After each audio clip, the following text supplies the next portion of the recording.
Baby, you a masterpiece. God took his time on you. Always on my mind, but I'd rather have my mind on you. Beauty is defined on you. Perfectly designed on you. If you see your flaws, let this play and roll on. Hey you guys, it's your girl the ShortSide and welcome back to my channel. I'm Brigitte. I create lifestyle content that inspires women to want to do better, be better, and look fabulous while doing so. And y'all, today we are talking about how we can stand up and get ourselves out of a rut. So it's about mid-April now, time change, it's getting warm out, the sun's out, the guns out, the buns out, baby. And a lot of us are recovering from this seasonal depression that happens every single year, which is totally normal, totally natural. Don't beat yourself up for being sad. Seasonal depression got hands, okay? Let's just be real. Let's just call a spade, you know what I'm saying? But today, we are going to talk about how we can pick ourselves up out of that and move on with our lives for bigger and better. Now listen, I'm gonna give a disclaimer. I am not a licensed mental health professional. I am just a girl who be trying to navigate her life through her 20s like most of y'all who be watching these videos. These are some of the things that I do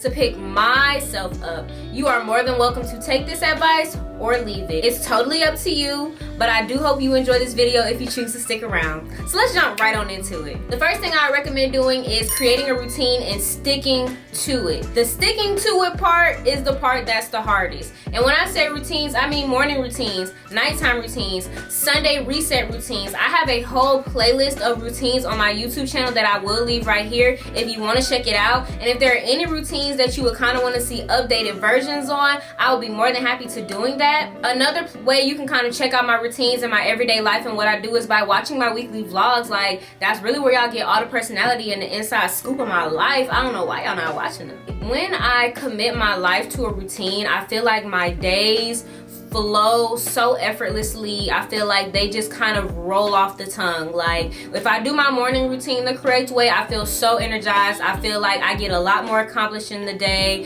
and by the end of the day when it's time to do my night routine, I just feel so good and I feel so proud of myself because my morning routine has set me up to be productive. My nighttime routine sets me up to have a good night's rest. If I don't do my nighttime routine, and this might sound crazy, but if I don't do my nighttime routine, I'm more prone to staying up late at night. Like, I'm more prone to being on my night owl stuff, and I don't always be wanting to stay up late, even though sometimes I just naturally do that. And then my Sunday reset routine really allows me to prepare for my week ahead of time so that I don't go into my week feeling scrambled and scatterbrained, because that's just not fun. And everybody's routine is different. I know that the whole social media trend right now is aesthetics, and baby, I'm gonna be real with y'all, my life is not an aesthetic. My life is not an aesthetic. Life looks crazy sometimes. Sometimes I don't always stick to my routine. But as long as I do something every day that is kind of close to my routine, I feel proud, because I'll be real, every single day I don't do a routine, but on the days that I do my routine is when I feel the best. You get what I'm saying? So what I would say to that is find what works for you. Find what works for you, stick to it the best way that you can, and hopefully it works out the way that you want it to. The next tip that I would recommend is talking to people who love you and you love as well. Friends, family, just anybody who's generally close with you. In my last couple of months, I have relied heavily on my support system. I am known as the strong friend. I have been known for my whole life as the strong friend, and it has been so particularly interesting to not have to be the strong friend in these moments in my life lately. It definitely feels interesting to not be the strong friend, but it also feels good to, you know, admit that I have weaknesses, admit that I have faults, and allow people to really just speak into me. There was one time where, like, I was really having a really rough week, and when I tell y'all, every single day I called a different friend or family member and they spoke life into me every single day of that week. And I just honestly have to thank God for, like, those people and those people that he placed in my life to do things like that, because without having a support system or without having people in your life that love you, I think that life is truly harder. I think that it makes life harder, like, for sure. So foster those relationships, tap into them, lean into them, because those people are in your life for a reason. So I would highly recommend this if you are the strong friend, babes. You can't be strong all the time. Like, come here. You cannot be strong all the time. Understand that. And I think when you understand that, that's when you're able to kind of tap into these relationships that can help you elevate, grow, get life spoken into you, and make you feel a lot better. The third thing that I would recommend is to seek therapy.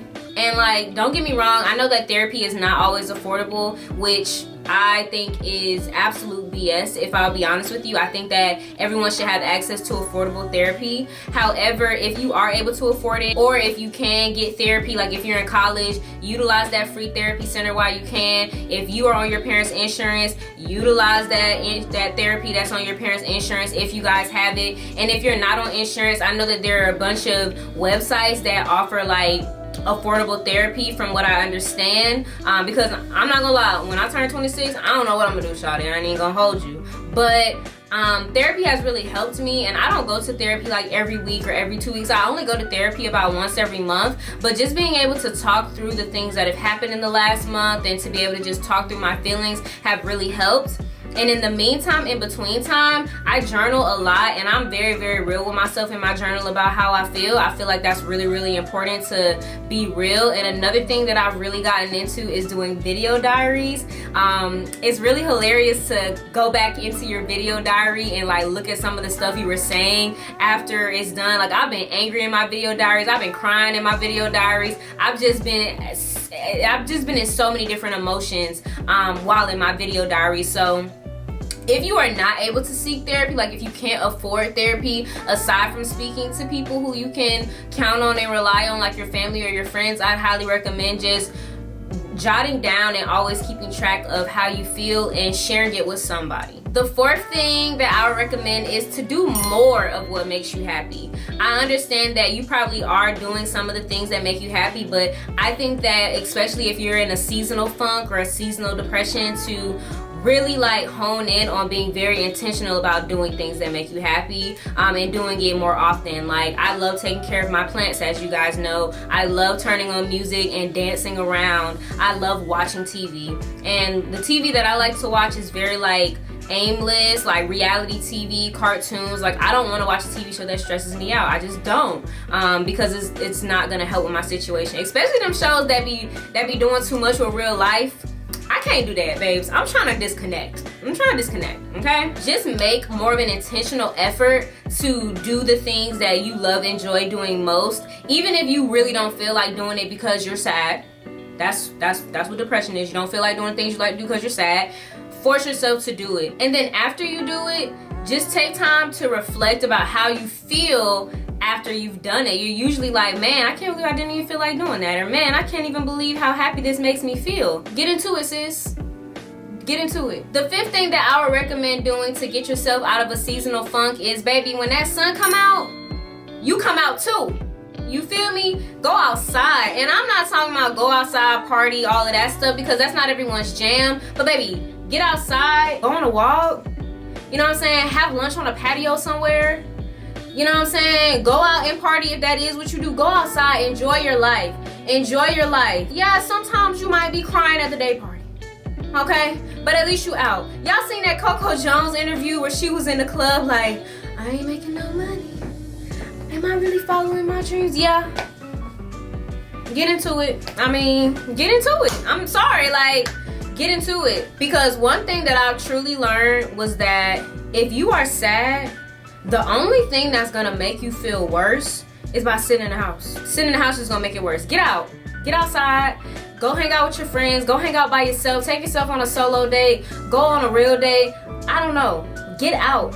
Go on a picnic. Do something. So again, guys, those were my 5 tips on getting yourself out of a rut/seasonal depression. I really, really hope you enjoyed this video. And if you did, go ahead and hit that subscribe button, because I'm pretty sure you done already watched a couple more other of my videos. And that's okay. I'm glad you love my content. But y'all be watching these videos and don't be subscribing. I don't really understand that. Further, if you know somebody who may love my content or may need my content, please don't hesitate to share it with them. And spread the wealth, babes. Spread the wealth. Don't forget to follow me on Instagram and TikTok for a more in-depth look at my life. I do a lot of cool stuff on those platforms, especially on Instagram, so go ahead and give me a follow. And I will see you guys in my next video. Bye.